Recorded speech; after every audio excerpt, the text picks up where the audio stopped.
नमस्कार विद्यार्थी मित्रांनो, इयत्ता 10वी गणित भाग 2 मधील प्रकरण नंबर 3 वर्तुळ आणि या प्रकरणामधील सराव संच 3.1 मधील एक उदाहरण आज आपण पाहणार आहोत। हे उदाहरण बोर्डाच्या परीक्षेला 4 मार्काला विचारतात। काय उदाहरण दिलंय पहा। आकृतीत केंद्र असलेल्या एक आकृती दिलंय पहा इथं वर्तुळाची, त्याचा केंद्र आहे सी। आकृतीत केंद्र सी असलेल्या वर्तुळाची त्रिज्या 6 सेमी आहे। या वर्तुळाची त्रिज्या 6 सेमी दिलाय, केंद्र सी आहे। रेषा AB या वर्तुळाला बिंदू A मध्ये स्पर्श करते।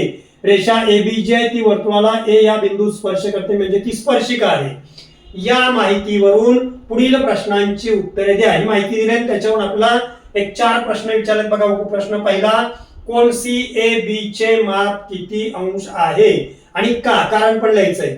दुसरा आकडा, बिंदू सी हा रेषा AB पासून किती अंतरावर आहे आणि का, त्याचं पण कारण लिहायचं आहे। तिसरा आकडा, जर डिस्टन्स AB बरोबर 6 सेमी, म्हणजे AB मधलं अंतर दिलंय 6 सेमी, तर डिस्टन्स BC काढायचं, म्हणजे BC मधलं अंतर काढायचं आहे।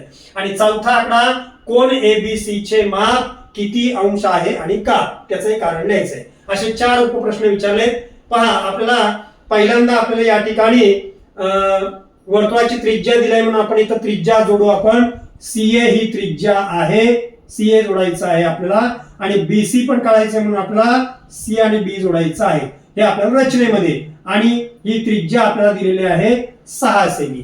आता पहा इथं, आणि ही स्पर्शिका जी आहे ती त्रिज्येला लंब होते, म्हणून इथं 90 अंशाचा कोन मिळेल। आणि मग आता आपण पहिला आकडा घेऊ। आपला पहिला आकडा त्यांनी काय विचारलंय बघा, कोन CAB चे माप किती अंश आहे। आता कोन CAB याच्यातली ही त्रिज्या आहे CA आणि AB स्पर्शिका आहे, म्हणजे स्पर्शिका त्रिज्या प्रमेयानुसार स्पर्शिका ही त्रिज्येला लंब असते, म्हणजे हा कोन 90 अंशाचा मिळेल। म्हणून इथे लिहायचं आपला स्पर्शिका त्रिज्या प्रमेयानुसार कोन CAB बरोबर 90 अंश मिळेल आपल्याला। अशा प्रकारे, म्हणजे कारण आपण लिहिले स्पर्शिका त्रिज्या प्रमेयाचा वापर केलाय आणि कोन CAB म्हणजे लंब असतो, CAB चं माप मिळालं 90 अंश। आता दुसरा आकडा आपल्याला काय विचारलाय पहा विद्यार्थी मित्रांनो, बिंदू C हा रेषा AB पासून किती, म्हणजे या AB पासून C चं अंतर किती आहे। मग C पासून AB चं अंतर CA आहे, म्हणजे ती वर्तुळाची त्रिज्या आहे। म्हणजे आपल्याला या ठिकाणी CA हा लंब आहे AB वर, आपल्याला दिलेलंच आहे CA लंब AB, आणि आपल्याला CA ची लांबी दिली आहे 6 सेमी। म्हणून काय विचारले बघा, आपल्याला लिहायचं बिंदू C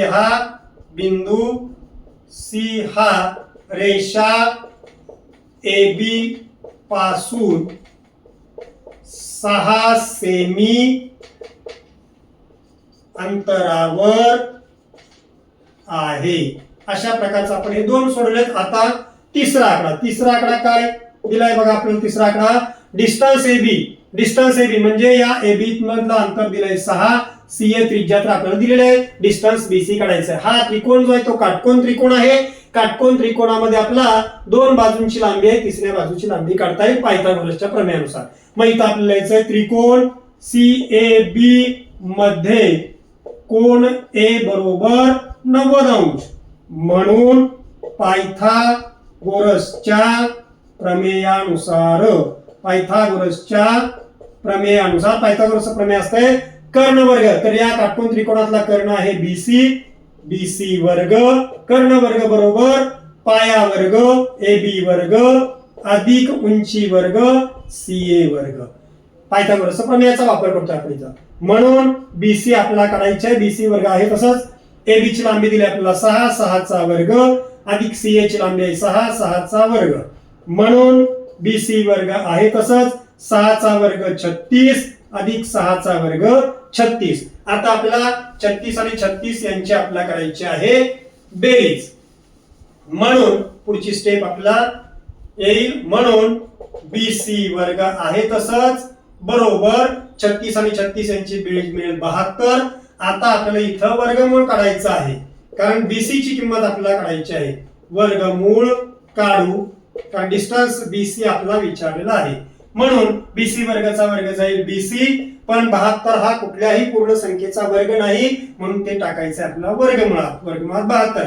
पण 72 ची फोड आपल्याला करता येते, एकाचं वर्गमूळ काढायचं तर 72 ची फोड आहे इथं 36 दुने, म्हणून बीसी बरोबर वर्गमुळात 36 गुणिले 2, म्हणून बीसी बरोबर 36 चं वर्गमूळ मिळेल 6 वर्गमुळात 2 आहे. तसंच अशा प्रकारे डिस्टन्स बीसी आपल्याला विचारलंय, म्हणून डिस्टन्स बीसी ची लांबी मिळेल आपल्याला 6 वर्गमुळात 2 सेमी. असं आपण हे तिसरं सोडवलेलं आहे. आणि चौथं विचारलं आपल्याला, पहा कोण एबीसी चे माप किती अंश आहे.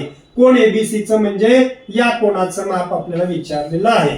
आता पहा विद्यार्थी मित्रांनो, या आकृतीचा आपल्याला वापर करायचा आहे आणि सोडवायचा आहे. या आपल्याला गणित भाग 2 मध्ये सगळ्या आकृत्यांचाच वापर व्यवस्थित आला की आपल्याला उदाहरण सोडवता येईल. कोण सीएबी चं माप विचार, मग त्रिकोण बघा, त्रिकोण एबीसी जो आहे, त्रिकोण एबीसी मध्ये कोणत्या बाजू सारख्या आहेत बघा, तर एसी आणि एबी सारख्या आहेत. एसी एकरूप एबी, कारण त्या दोघांचं, कारण हे आपल्याला दिलेलंच आहे पक्ष, कारण दोघांची माप सारखे आहेत म्हणजेच त्या दोन बाजू सारख्या.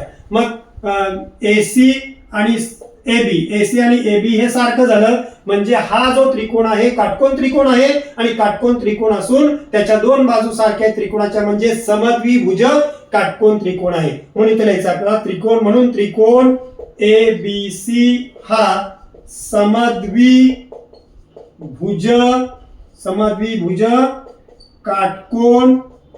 समद्विभुज काटकोन त्रिकोण आहे. आणि मग आपल्याला पहा समद्विभुज काटकोन त्रिकोण आहे म्हणजे त्याच्या दोन बाजू सारखे आहेत, एक कोण 90 अंशाचा आहे, राहिलेले दोन कोण या सारख्या बाजूंच्या समोरचे आहेत म्हणजे ते दोन्ही कोण समान आहेत. मग दोन कोण समान आहेत म्हणजे त्रिकोणाच्या तिन्ही कोणांच्या मापांची बेरीज 180 अंश असते. त्यातल्या एका कोणाचं माप गेलं 90, 180 मधून 90 गेलं की राहिलं 90, आणि 90 या दोन कोणांच्या मापांची बेरीज 90 आहे, पण हे दोन्ही कोण समान आहेत म्हणजे 90 च्या निम्म मिळेल आपला 45 अंश. म्हणून आपला विचारलाय कुठला, म्हणून कोण ए बी सी बरोबर काय माप मिळेल आपला 90 अंश. अशा प्रकारचा आपण हा चौथा उपप्रश्नाचं उत्तर काढलेलं आहे, कोण एबीसी बरोबर 90 अंश. धन्यवाद.